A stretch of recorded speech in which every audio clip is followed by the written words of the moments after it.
जेजू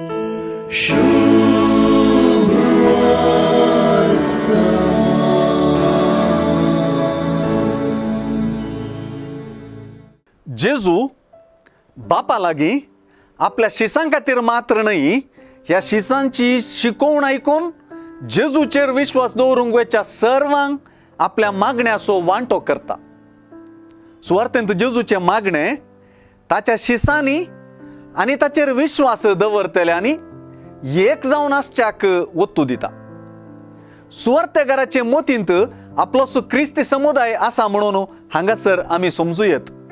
देखूनच सुवार्थेच्या उतरांनी एका समुदायान बापाक, जेजूक आनी शिसांक सांगाता एकवटावच्या बांदांत आसचें कितलें गरजेचें म्हणून सांगून दिता.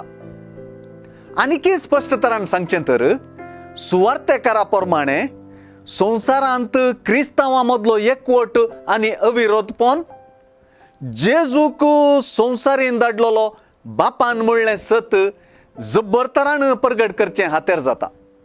तेच परी बापा आनी पुतान एकवटीत आसचें बरी, तांचे संगी जेजूच्या पाटलाव्यांनी एकवटीत आसच्या मुखांत्र जेजूक बापान धाडलेलो म्हूण मात्र न्हय, बगार आपल्या पुताचो केल्ले परी बाप जेजूच्या पाटलाव्यांचोय मोग करता म्हूण दाखोवचें हातेर.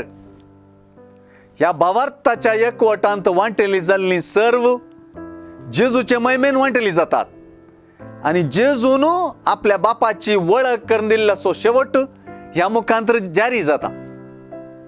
जेजूक बापान धाडलेलो म्हूण सत्मानच्यांत बापा आनी पुता मदलो संबंध आनी बापा आनी पुता संगी आमचोय एकवटाचो संबंध उगडापो जाता.